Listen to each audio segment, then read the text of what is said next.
And now I am here in the Marquee Media Studios with Bert Spencer. He's the CTO of Traitware, and he is with his son, the CEO and CMO of Traitware. How you guys doing today? We're doing great, Mark. Thanks for having us. I appreciate you being here. I ran into your dad as I was out in Nevada City one day, or Grass Valley. And you were at the Tech Hub, yeah, Nevada County hanging Tech out Hub, with which you guys. is similar to your space thinger, but And not quite as well financed, I think. Well, I started hearing about your business, and then the first thing you did was start talking about your new CEO. I don't know if he was new, but the CEO that you recruited, which was your son. So it's turned out to be a family business. Is that Well, right? in a Kind way, of? it has. There's been several family members. One of my friends was also a partner in starting the company. His son played a key role in developing some of the technology, and he's a developer. And but now we brought in the marketing guy and the. Well, Heath was telling me that you were the mad scientist and he's the CEO marketing guy. So give us the story of what Traitware is, how you started it, and then where we are today, just so we have an overview. So I actually played a key role in starting it. We had actually been in the security space, had started another company. Unfortunately, we had a CEO that got leukemia and pneumonia at the same time and passed away, and so we had to do a pivot. And fortunately, we had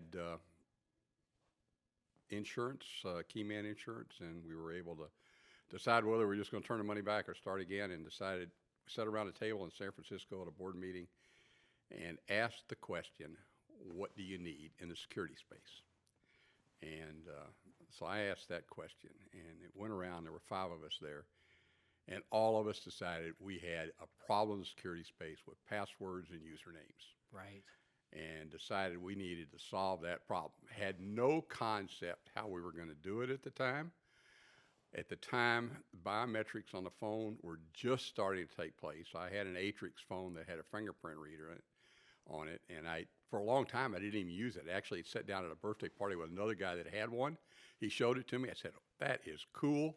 I set up my phone and started using it, and from there, we started creating Traitware, and we didn't have enough phones that really had biometrics time. We had to create another way to do it. But the basis of using a phone as a token so we could go passwordless started out of that, and started the way that we actually now have a technology that we can eliminate usernames and password credentials. So no usernames and passwords. What a concept. And so Heath, you joined the company when? So I actually joined the company part-time about 3 years ago.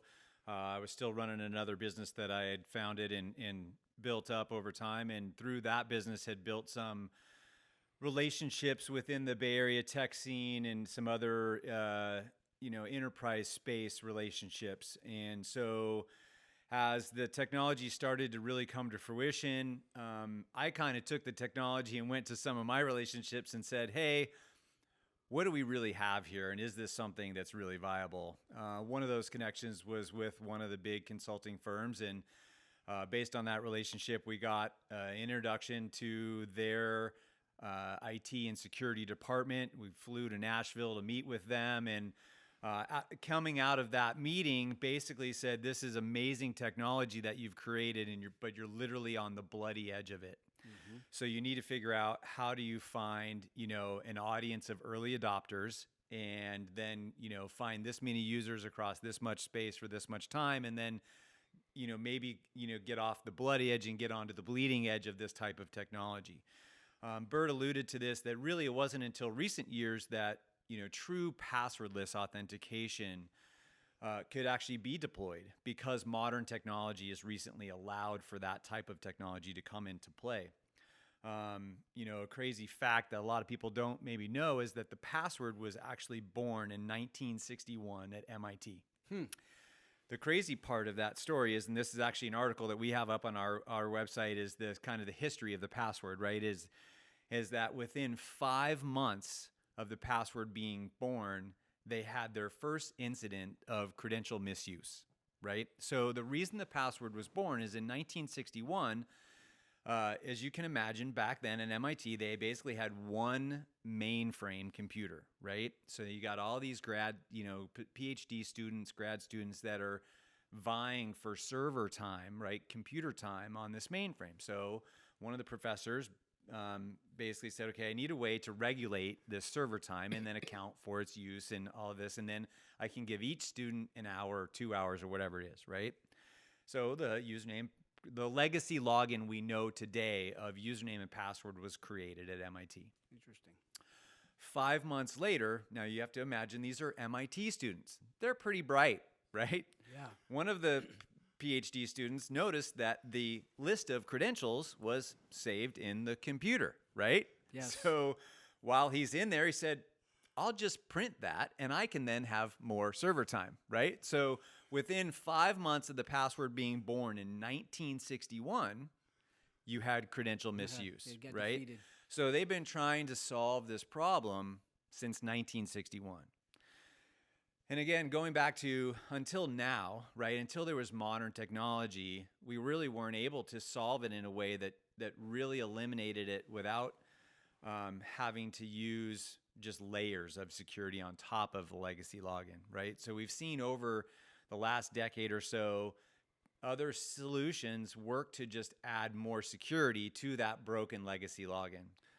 So you have your product, it works on a phone or it works on a desktop computer? So we can work across device. Okay. But the primary way we achieve passwordless authentication and what we had our first patent issued on is the way that we tokenize your mobile device to become a secure token, right? So if you look at the definition of multi-factor authentication, it is something that you have or something you are or something that you know, right? So it has to be a minimum of 2 of those 3 variations, right? Then there's other factors you can add to create more security like geofence or things like that, right? So to have multi-factor authentication or a way to log into a solution without having to use username or password credentials is to have a secure token. So ways that this was being done previously, and actually has been done for a long time now, you've probably been into buildings that use a secure CAC card, right? Mm-hmm. So that's a secure token that you carry around, and then essentially your identity profile is tied to that card, right? Trying to use, now that's very prevalent for building access, right? They have levered that into adding multi-factor to your laptop or your desktop, but it then required buying other hardware, right? A way to read that card or to way to interface with that card, right? And then we've seen the advancement of YubiKey or Google's Titan Key for a FIDO process where it's another secure token that you possess, right? So it's something you have. Bert and the team looked at, what is something we're already carrying around so that we don't have to buy another device, right? And another piece of hardware that either gets lost or left in the machine or something like that, or that we've got to replace all the time. So our smartphones, right? We're already carrying it on a daily basis. You bet. Most people today, and this is not our study, but other people's studies, won't leave their house, right? They actually won't be more than 3 feet away from their mobile device at any given time.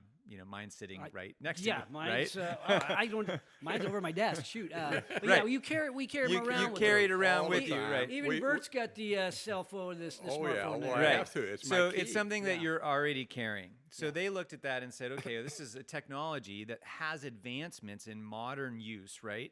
That we should be able to leverage and create a new way of doing things with it.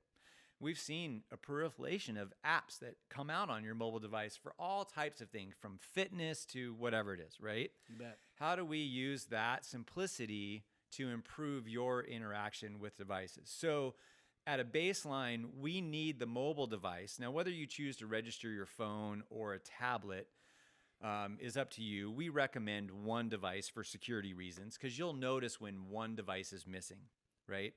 You'll notice if your phone is missing, hey, my security token's missing. So your phone is your security token. That becomes your token, and that's our proprietary secret sauce, is what we've got our first patent issued on. We just got our second one allowed 2 weeks ago, 10 days Oh, ago. well, I don't know what exactly. Yeah, It yeah. has been allowed. We got notice it was allowed a couple weeks ago. Yeah, so We've got 10 other patents So we filed. turned this into something that you have, similar to going back to that security cat card. So walk me through this. Just a C student here. So Bert, why do you walk me through this? You got you got your phone, and I want to do what with it? And I need We got a password. phone, and you asked the question, can you sign in both from the device or onto a PC? So we've got two different modes. One of the things that's unique about Traitware is we actually have what we call our direct login method that lets us sign in directly from the device. So if I want to sign into the device, I just go to my Traitware app, Oh, go to Traitware app. Okay. and I click the account that I want. It takes a trace of my face. It verifies that biometric. And all that process, it talks to the authentication server. It verifies that the app was one that was previously registered for that account. And then I can just click one button on the phone, and I pulled up my SSO that lets me sign into G Suites, Google, whole bunch of different things. How is that different than like LastPass or some of those? Because there's no password involved here. LastPass, you're pulling up a password, you can stuff it. Somebody can steal that credential. They can still have to put it in. And here, that password doesn't exist. It's the actual So I'm gonna characteristics of the phone and the traits of the phone and a bunch of private keys. So I'm going to expand on that a little bit. Yeah. We can't go into the full engineering depth in this conversation of how that process takes place, but a big differentiator in what Traitware is doing is we're creating a tokenized payload of your identity through authentication standards such as OpenID Connect or SAML 2.0, which are a way for technologies, service providers, or applications to allow for this mathematical representation of who you are to integrate with their service, right? So any application that's out there, Bert mentioned a few. So whether it's Salesforce or Office 365 or, typical cloud SaaS apps, beyond that, physical boxes were on the precipice of deploying to physical signing into your actual computer, et cetera. A big difference is that, so you mentioned LastPass. That's essentially a password vault, right? So you've created a bunch of passwords. Yep. You store them in a vault, and then that vault, when you enter your master password, so still using a password, then releases the passwords that are stored in that vault and auto-fills them. Right. It's not a lot different than just saving them in your browser, Exactly. right? So what Traitware does is it actually creates a mathematical representation of who you are on your mobile device as one part of the equation. We then take part of that mathematical equation and stick it on a separate authentication server. Okay. Those are split, they're encrypted, and so I can't go anywhere or sign into any service provider or any application until I authenticate to my app, and then it authenticates to our authentication server to ensure that that mathematical representation that we created of you matches within an allowable percentage of change. So unique thing with what Traitware is as you use your device, and the way that you use your device is very unique to you, even from your own spouse, your child, doesn't matter who it is. It's so unique that our representation that we create of you separates you to 1 in 300 billion. That's how unique you are. Now, when it pings the authentication server, it looks for those trait characteristics, right?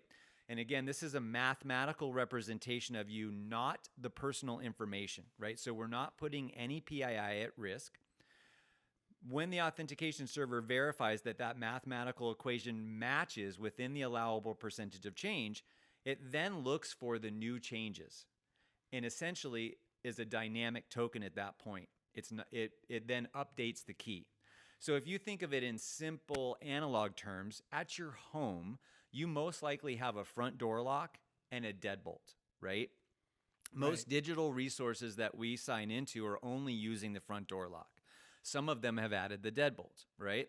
So now when I sign into my authentication server with that and then want to sign in, so I'm using my biometric to authenticate to the app. So that's something I am, right? Then my secure token is something I have. So now I have multi-factor, right?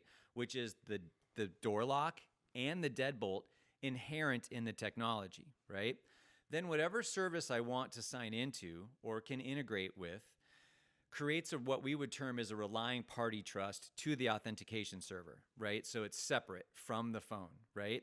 So this is another big thing with a lot of the other authenticator apps that are out there, is that when you self-register to use Google Authenticator or Authy or one of those other authenticator apps, it's storing just what we would term as a shared secret only on your mobile device and creating the relationship between the mobile and the application directly, right? By separating it to our authentication server, if a bad actor gets something on your phone, they've only got one part of the equation. If a bad actor gets something on the authentication server, they've only got one part of the equation. So there's been incidences that you can review on your own terms, but that of those other systems being beaten because of the way to intercept that payload, right? So once we create the relying party trust from that service provider to the authentication server, you can't sign into something without it completing the loop from the phone through the server to the service provider. Well, I'm going to try to dive into the business a little bit to try to help some entrepreneurs out there. So as they start thinking about how they grew their business, what lessons we can learn from your journey. So at some point you had a product, you decided that you needed to bring on a CEO, somebody with some marketing chops. Bert, what went into the decision? Walk me through that. Well, a lot of factors go into that, but the thing of bringing Heath, I'm not a marketing guy, and if you've got you'd ask some questions on intellectual property. My view on intellectual property, it doesn't do you any good if you can't sell it to somebody or you get somebody Great to use point. it. What's the use of creating it? So I've always tried to create patents that were useful. So now we need somebody. So part of the process of thinking about that is you need somebody that can get the message across. And I think you've heard Heath talk, and he can talk the message better than I can. He knows it very, very well. He knows it extremely well, but there's basic processes for business you've got to have. And one of the things Heath did, and I quit worrying about him actually earning an income when he was back in high school. And he started a business in high school selling stock reports off of CompuServe. And he created 4 business rules. One, you got to have the product. You got to sell the product. You got to deliver the product, and you got to collect. Makes sense. Those were his 4 business rules. So we needed somebody that can sell the product and collect on it at this point.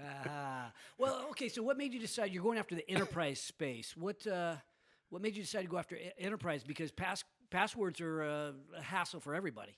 So go ahead. I'll answer that just in a simple term, is that the consumer play will come at some point. Because of the way that Traitware is built and the way that it needs to integrate to that service provider, or that to create that relying party trust before you can sign into it, for security reasons, we have a barrier to entry to the consumer play because of the way that our technology integrates.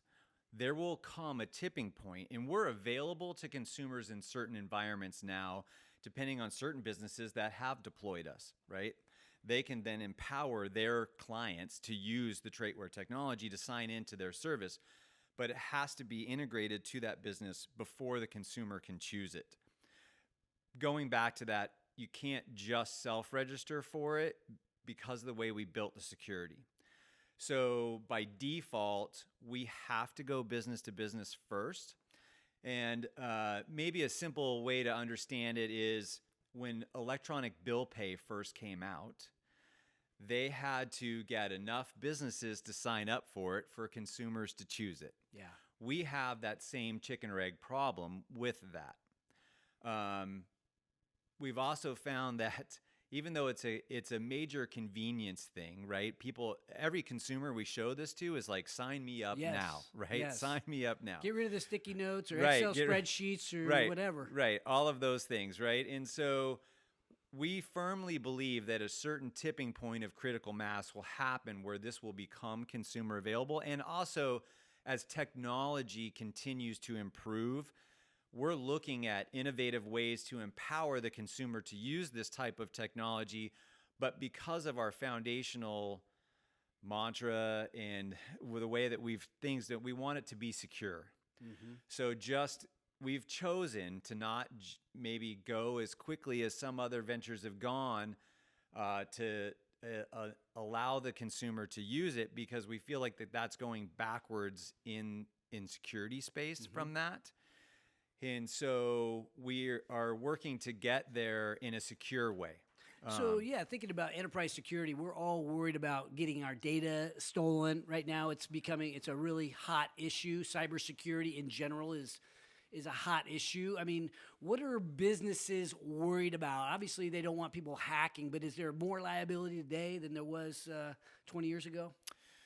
So I think there's a bit more liability today as everything's gone digital, right? So the new currency or new assets in the space today is your digital profile, right? So much of what we do is integrated today, and that's only going to continue to compound with the IoT space and everything else that we do within that. So cybersecurity is something that every business needs to take seriously, and unfortunately, the small businesses and even the medium-sized businesses usually don't have the budget to take it seriously, and that's something that's hard to deal with, right? And so, how do you address those kinds of things when you're just scrapping to get moving forward, right? And every SaaS app out there wants $5 to $10 a head to do it, right? And then a frustration we have, and we're hoping to make an impact on this at some point, is sadly, a lot of the SaaS apps out there require you to be on a higher level plan to use the security features, which we think is wrong, right? Security should be inherent in the basic plan, right? As an example, right? I don't know how much trouble I'll get in for throwing this out there under the bus, but so Gmail, right, as an example, is a free email service, right? Right.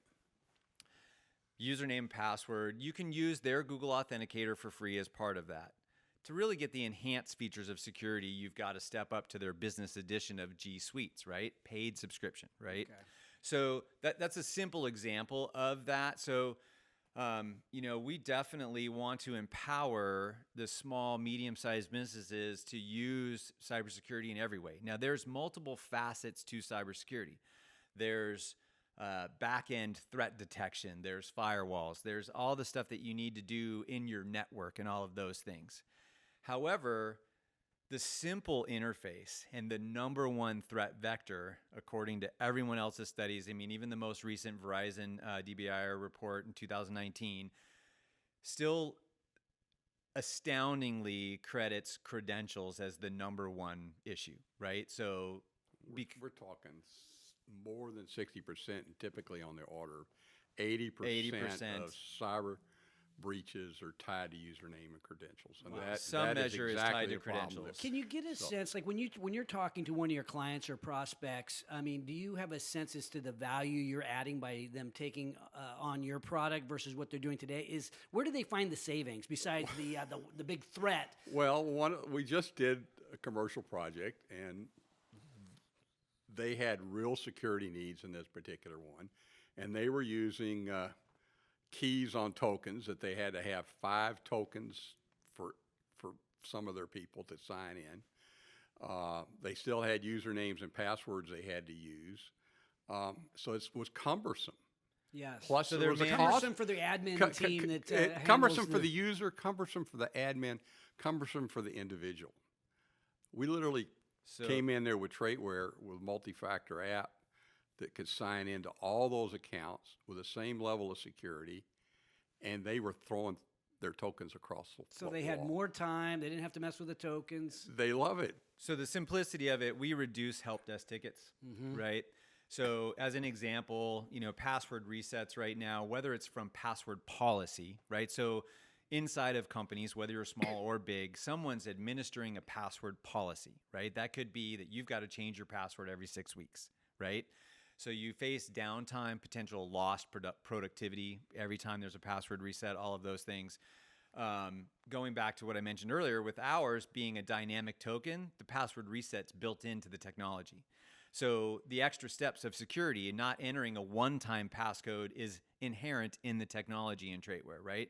So we reduce the friction for the user, and the average, people say instantly they come back with, well, what happens if you lose your phone, right? well, then you got to reset your phone, right? You've got to be re-onboarded. But we can onboard a user in 2 steps, basically under 2 minutes. Are people typically using their personal phone, or is it the business phone to do this? So there's various cases in that. So in this recent enterprise deployment, we deployed to a company that provides software within the healthcare space, okay?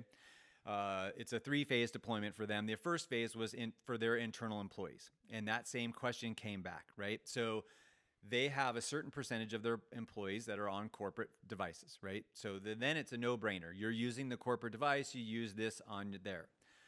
For those employees that were on personal devices, they had to give them a choice, right? Because you can't force someone to use a personal device for your work if they don't want to, right? If they don't want to add an extra app, they don't want to do that. So then we get the pushback on, well, then how do you solve that problem? Well, it's actually very simple. So if you are in a space that you really recognize or that you're being regulated to use multi-factor authentication, the only way to achieve multi-factor authentication is some other device. Whether it's a yubikey or a CAT card or an RSA key, one of those other types of tokens has to be there, or another authenticator app. So if you look at the other authenticator apps, or one of those other tokens, you're back to either using a phone as a token or one of those other tokens. We can prove that even if a user says, well, I don't want to use my personal phone, a company can buy an inexpensive Android phone for less than they can buy a YubiKey for, or an RSA key for, and supply that person with a token that they can register for their work access for less money, and you don't have to buy a phone plan. Right. You can then actually just pair it and add more security by adding it only to your corporate Wi-Fi. Yeah. So it's a no-brainer, like cost savings wise. If you have to, or you choose because you're being smart, and if you're not using some measure of MFA today, you better start now. Whether you use Traitware or not, you should be using multi-factor authentication on every account that you have, personal or business, period. You can't get by without it. Have to. The number of stolen credentials is just astronomical. It's in the billions. 3.3 billion was the report for last year of stolen credentials. And I can see in the medical field why people would be so concerned. Are there other industries that are really ripe, the low-hanging fruit? So what we've seen recently, fintech space is low-hanging fruit. We're working on some avenues in there. There is certain ways you have to approach the fintech space. But the other thing is, actually, I have a background in real estate, and I know that your daughter has a background in real estate. So false wire transfers in the real estate space have been huge. Yes, right? We've caught them. Huge. So typically, the incidences that I know of, right, and I know of 3 that actually the brokerage and the agent were found liable in court for the loss. The reason they were found liable is because now this was, again, human error, right? But basically, email breach, right? So phishing, whatever it was, the bad actors took over the email address, make a duplicate copy of that, and then they send the false wire instructions milliseconds ahead of the real ones, right?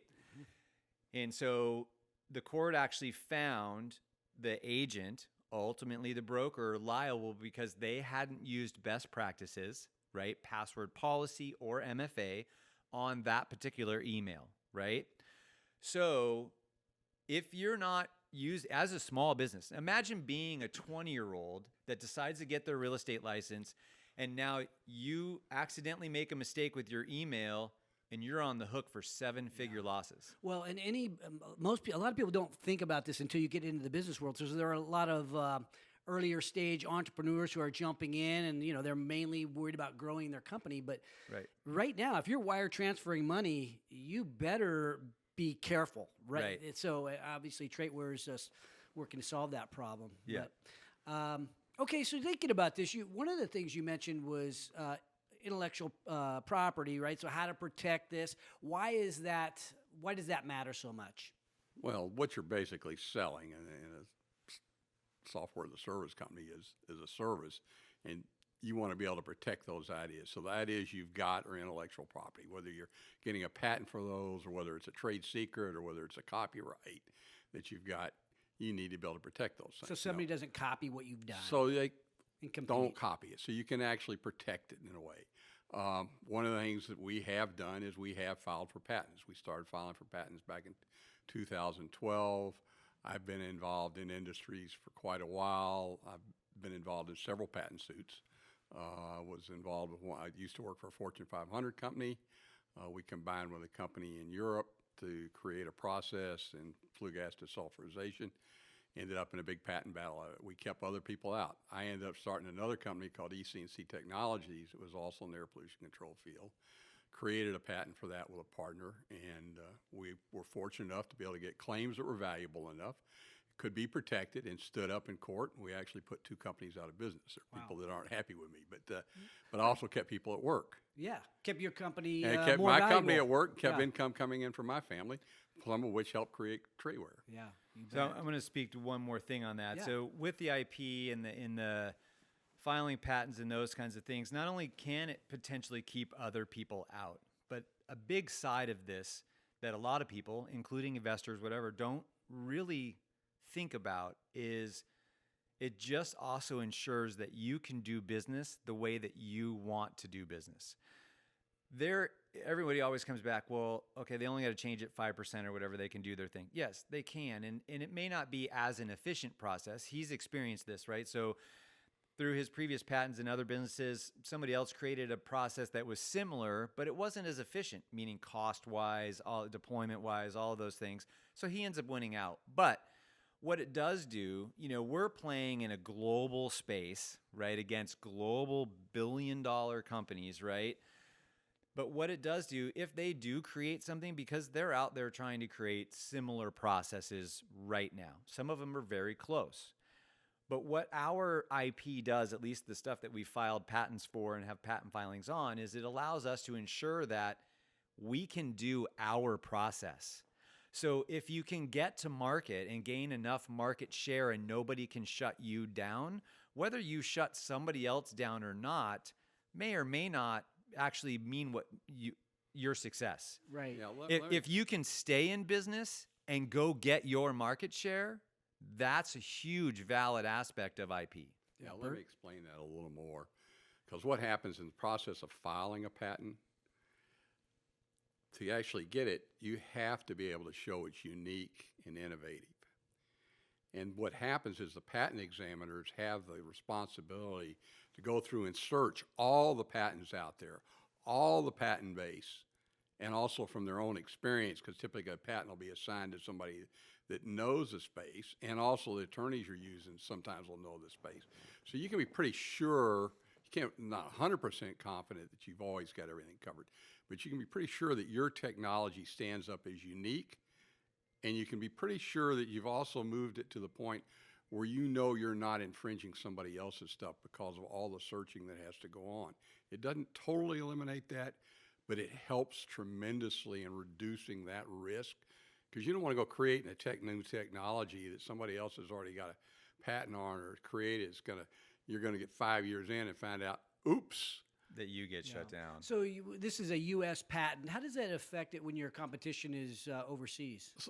So let me explain a little bit on that too. The early patents that we filed at Traitware are strictly U.S., but all the most recent ones we've done, we will be filing those internationally. The patents I had in my previous company, we did go international with those.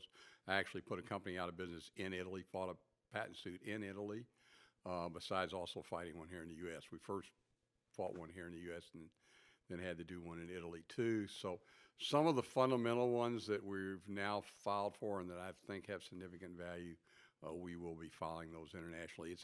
But you've got to grow your company enough to be able to support that, because when you go to the international field, it's really not a fair basis between, you get a patent in the U.S. for you're paying $4,000 for 3 years, and it covers 300,000 people. In Europe, you're paying $3,000 to $4,000 every year per country.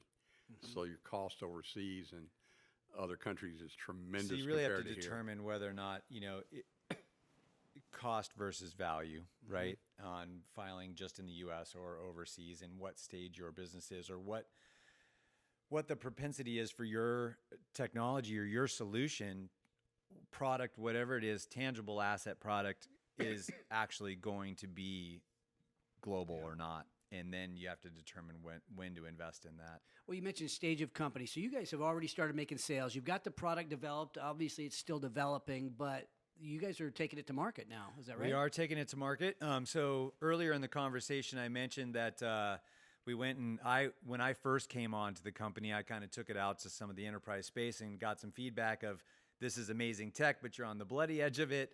Come back when you're kind of on the bleeding edge. And so we had to kind of identify, where could we find some early adopters and everything.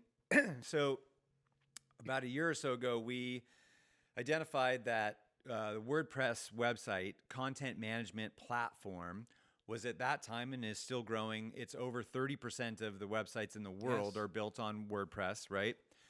So they have a certain measure of risk, and they have a central market repository. So an easy way to distribute our product globally instantly.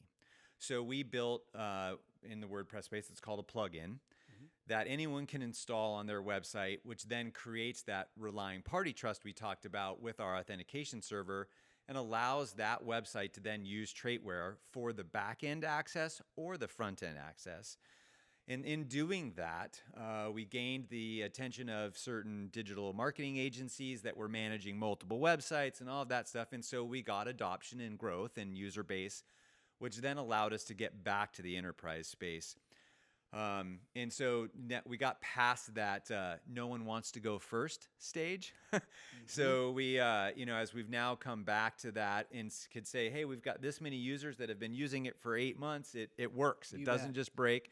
And so we were able to then go win a recent, as we said in the healthcare space, a substantial contract that over the 3 phases will be very substantial, and have gotten letters of intent from other companies recently that are now getting on board with it. How did you discover the WordPress, the plugin idea? Because that's obviously a great way to get the product out there. It's a low risk. It's easy to get on board versus going and landing some big enterprise customer that's got a long sales cycle. Well, we kind of just looked around the landscape and said how could we use this technology in a way that's efficient, right? And I'm not totally sure. WordPress, okay, right, great. WordPress. Right. Well, we kind of looked at we honestly did some due diligence on large markets with easy deployment. Easy to say why we picked WordPress over some of the others, because WordPress was the dominant platform. Yeah. You got for websites. You got 30% of the internet websites in one fell swoop by creating one plugin for one particular niche. Now we're planning to expand that to other CMS, platforms, right? Content management platforms down the road. But because we basically just had to look at what is a simple, fast way to integrate to a large audience, and it was also something we were using. Yeah, and we were one of the things we've on it. done, and one of Heath's business rules now for our company is that everything we use internally, we have to have multi-factor authentication, and we want Traitware on it. And we're literally telling people now, if you want us to use your services, you've got to set up the integrations to get that to happen. Because we were talking about the integrations, which really is a machine-to-machine interface. So that's part of the reason for the enterprise stuff, is to get that machine-to-machine set up. And okay. I have a couple of other investments that are software companies that I think might get some benefit out of talking to you guys. Yeah. But thinking about this, so you guys are an early stage company. You've begun to land some enterprise type clients, but you're also going to be pitching at Mark Tank. So I assume you're looking at raising money. Are you in the process of a raise of some kind? Can we talk about that? Yeah, so we are currently in the process of raising money. We've recently made the switch from research and development to scaling now, right? Yeah. So our team has been very heavy on the engineering, product development side, and we need to empower the sales cycle. We now have a proven deliverable solution. We displaced a very substantial incumbent provider and beat one of the other leading technologies for this recent deployment. And so now it's just a matter of executing, right? So, but to do that, unfortunately, it is a pay-to-play space, right? So whether it is getting in front of the right decision makers through a platform like Gartner or one of those things. The other, just exposure, right? Just the expense of exposure. We are doing the grassroots bootstrapping of everything needs to be done on a referral of a warm engagement through other business relationships that you have built, which is how we're getting to market currently. But to accelerate that scaling, to ensure that we get to what we see as a minimum viable market share to make the business a success, we need to hit the gas pedal on sales and marketing. So how do you look at that window? So you say this minimal viable market share by when? You're an early stage company. I need to get to 10 million by 2022, or how do you think of that? So I mean, we're thinking of it in numbers of users that then propagates to revenue from that. And a simple way we looked at it initially is just how many people have a smartphone in the U.S. today, right? And globally, right? Worldwide, right? So, 87% of the population has a biometrically enabled smartphone today. If we could get 10% of that market share, we're minimally viable, right? Well, 10%. That would be fantastic. More than middle. I don't know how many. That's a few billion, right? There are over 3 billion smartphones in the world, and right. And we worked at the numbers and said, okay, if we get to 10% of that, we got 300 million users a month. If we get to 50 cents a month, we got 150 million a month in revenue. And now we're saying, really, to be viable, we need to make that 20% of the market. So now we're talking 600 million. Minimum 600 million users. I'm just thinking out loud here is how long is that window, right? Because we know there are other people that are doing things differently, but they're in that same space, and there are some people with deep pockets. How long do you have to get there? I'd say within the last year, we probably have, and I'm not saying to get to the full 10% market, but to get to 3 to 4% of that to then get it to grow, we probably need to be there in the next 2 years. Next couple of years. And so as part of that, so some of these companies are raising money, and especially in the software space, they're not as focused on bottom line. They're more focused on top line or users. I mean, how would you describe your focus? More on users, or is this the type of thing that you can continue to raise money against even if it's not cash flowing? You can continue to raise money against it, even though it's not cash flowing to a certain point, right? As long as you can show that at some point the hockey stick's going to happen, right? Or at least that there's an exit, right? So the moment you take money, right? So if this is going out to all of the young entrepreneurs or people trying to figure it out, you have to decide how you want to build your business, right? Are you going to bootstrap it to a point to where you can go get a loan and you maintain entire control over the whole process? Or are you competing in a space that's such a big space that you have to lever other people's assets, right? So the moment you make that decision to lever other people's assets, there's really only 3 scenarios that could happen, right? One is you get so big that your profit margins and your dividends are large enough to satisfy the money that you borrowed from those investors, which is probably the least likely of the 3 scenarios. The second scenario is an acquisition happens, right? Somebody acquires your technology to make it part of their environment or whatever else it is. Or third, you go all the way to IPO. Yeah. Right? You didn't mention the fourth one that happens a lot. People go out of business. People go out of business. I wondered if he was including that in the I was like, I was waiting for you to say failure, catastrophe. It seems to me like when you go into failure. this thing, you don't think failure. You think positive. I mean, I believe failure is not an option, but it seems these days, I don't know if you've heard this, Bert, or either one of you guys, Heath, it's like, oh, you know what? It was a great learning opportunity for me. And, I always get a little frustrated when I hear that. No, that's frustrating. That's not quite where we wanted to go. And, I got started on this, and partly it was to create jobs, and never realized I was creating a job for my son. But I have always thought of it in terms of you have to have a product that is eventually going to generate money.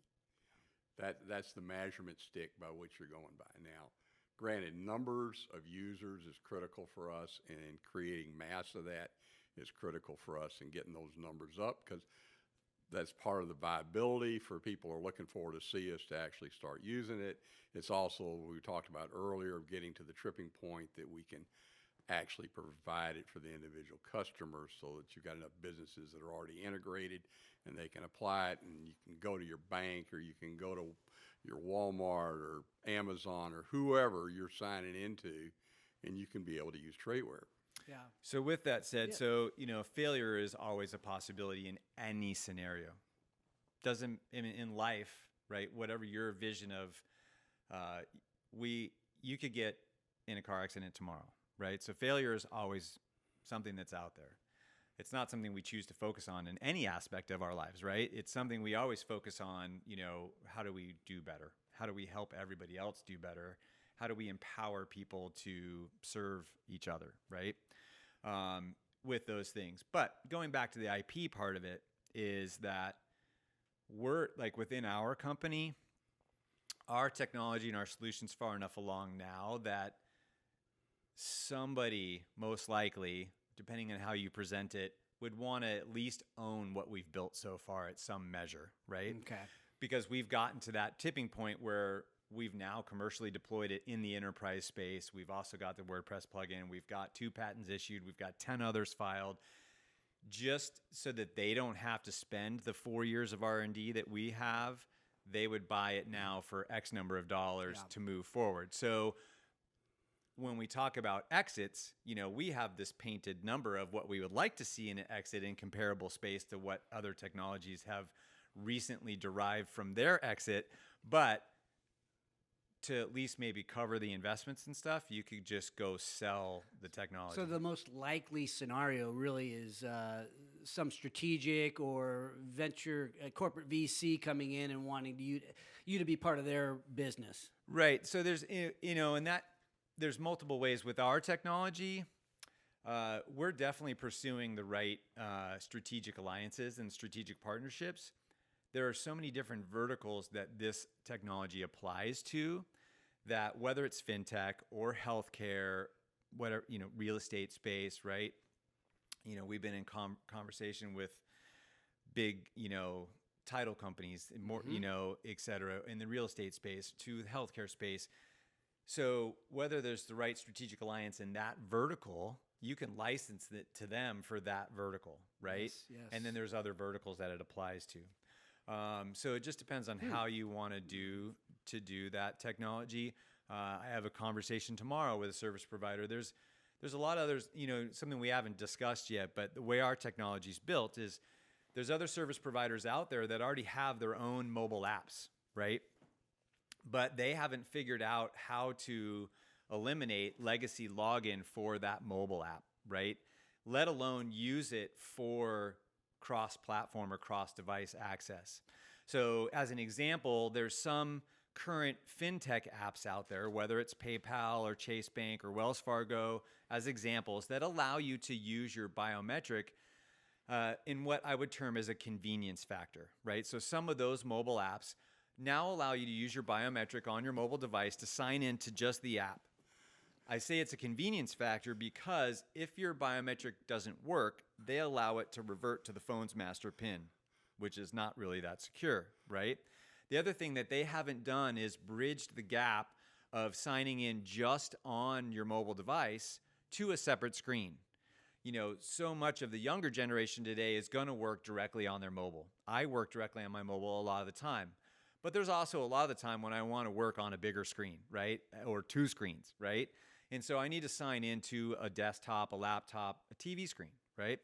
So we have that ability to do that, and we have the ability to take our technology and embed it in an existing mobile app, right? So I have a call tomorrow with a company that is in the alarm space. They've got an existing mobile app. Their users, they use the mobile app to turn on and off their alarm at their home or their business, right? They use it to sign into the control panel to configure their alarm system. That probably needs to be pretty secure. It's currently using just username and password, no option for MFA. Right. So, but because they already have an existing mobile app, we can embed it in their existing mobile app. Their user's experience is only going to be that they got an updated app and a new way to authenticate to their existing environment no friction. Okay, so we only have a little bit of time left, Yep. and I want to make sure we get some nuggets away here for our entrepreneurs. So father, son working together. How's that working out, working with Pops, right? You've had this success in the past, built companies and sold them. Your dad's had a lot of success. There's a lot of testosterone in that office, I have to imagine. For each of you, how do you deal with that? You know, It's been interesting. It has been a switch for me, moving from being the boss, because he was working for me initially, to him being the boss. Yeah. And I've had to learn to step back, realize he's in control of stuff now, and let that go. But how's that? I mean, is that difficult? It's difficult in a way, but in other things, and I think every dad's dream is to have their son move up. You've got a son that's working for you. Yeah. Have them move up, take over for you. I never expected it to happen. I mean, he went a totally different path than I went. I went college, graduate school, big corporation, worked for a Fortune corporation. He goes totally the other way, ends up starting on his own company, becomes a C instructor, moves up. Yeah, he's a free-spirited guy. He's a free-spirited guy and got around. But as I said earlier, I could see the entrepreneur stuff all the way back in high school. Quit worrying about him. I just never expected it to merge where we would be working together. And to me, it's just amazing thing to have happen. But so I'm willing to step back. Yeah. Well, so my son calls me Mark around the office. And I'm like, what do you call me Mark for? Just call me Dad. He wants to keep it business. I don't know. And I heard you refer to your dad as Bert. Thoughts on that? So yeah, I mean, there's times and place to keep everything professional, right? Yeah. And I'm going to throw the caveat in there that even though he stepped sideways to being our CTO, right? So he alluded to this earlier, that in any business, there's really three main pillars of business, right? And I actually went through some training recently that really that compiles this. But you need a product pillar, you need a marketing pillar, and you need a financial pillar, right? You need someone that's leading each one of those pillars, right? For a business to really be successful, you have to have a team of people, not one, right? And entrepreneurs typically land in two of those pillars, right? They're typically either a product guy or they're a marketing guy. If you see a CEO that was the CFO, it's because the other two screwed it up and the CFO had to take it over. But the CFO guy that it ends up being the CEO doesn't typically start there, just generally, right? I'm not saying that they don't exist, but that's the typical layout of that. With that said, coming into this company, I started out doing business development part-time for the company underneath him, right? Because I saw an opportunity. I have a sales background and I done well at building relationships, right? And everything to me has been done on how do you build a relationship, how do you maintain that relationship, and then how do you find a way to monetize that relationship the right way, right? And as that happened, my wife for a short period of time was like having a hallelujah moment, because I've been self-employed, and what I term that is signing the front of the check for about 26 years, right? In seasonal businesses, other projects that were always like, we didn't know where the money was coming from next month, right? So when I got this paycheck job, right, she was like, "What? You're signing the back of the check? What is this?" Right. You're signing the back of the check, and I'm like, "Yeah, well, it's a paycheck from a startup. Like, we'll see where this goes." But it's gonna get bigger. Don't worry. Hopefully, right? That's the plan. It's gonna get bigger. It's gonna get bigger. So, and a lot of that paycheck was like, I saw, also having the entrepreneur bug, I saw the opportunity and said, well, I'll take as much of that as I can in stock shares, options, whatever else, because I'm betting on the come, right? You believe in yourself. I believe in that. Yeah, I'm putting it all back into making it go, right? So with that said, so I had this short window of time of signing the back of the check. And then as things progressed and realizing that as we take this product to market, part of it is just as we're raising money and taking it to market, recognizing that you need to put some energy in the face of the company that can stand behind that, right? So the board of directors decided that it was time, right? And it wasn't just his decision. We have a board, right? So the moment you also are running on private equity, you answer to other people. So as much as he says that I'm now the boss, I still, so in all of my other ventures I'm of still signing on the the front board. of the check, I only answered to my wife. Right. Or the customer. And that's also something no one ever thinks about, is that entrepreneurs do answer to other people. You have to answer to the customer, right? Or you don't make any money, right? So you are always working, whether you're self-employed or not, you are always working for someone else. Well, you bring up, I think you bring up an interesting point. We've all heard about the WeWork scenario where you have this guy, Newman character, bigger than Right. life, good sales guy. Right.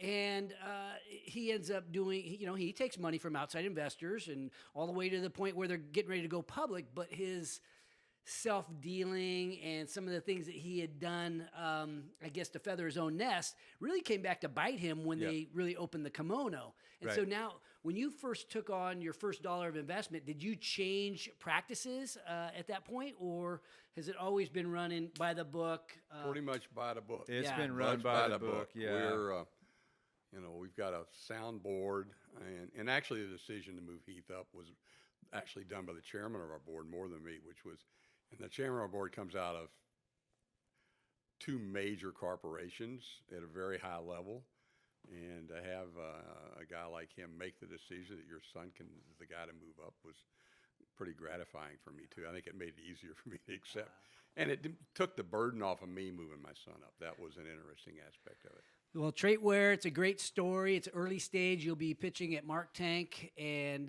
look forward. And I know we're taking a look at the possibility of maybe Mark Haney sneaking onto the cap table. So anyway, I appreciate you guys sharing your story for Sacramento, sharing the story for the region. I think this is how we learn. Today we got a little bit technical in a way, but I think we definitely with this father-son thing, we brought the human aspect to what entrepreneurship can be.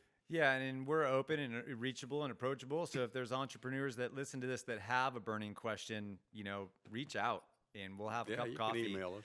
And whatever questions that I've now built 4 different companies and had successful exits from 3. So my track record's decent. All right. But Better than most, 750. Yeah, that's good. Yeah, Well, I worked for one Fortune 500 company. We took major technology commercial that went to, I think I was there at 10 million. We went to 100 million. And then I started EC&C Technologies, and that ran for 20 years till the patent license went out. One of the things you can do is license technology as an entrepreneur. You don't necessarily have to commercialize it, but in this case, we decided to commercialize it and wanted to share the real business. that's awesome.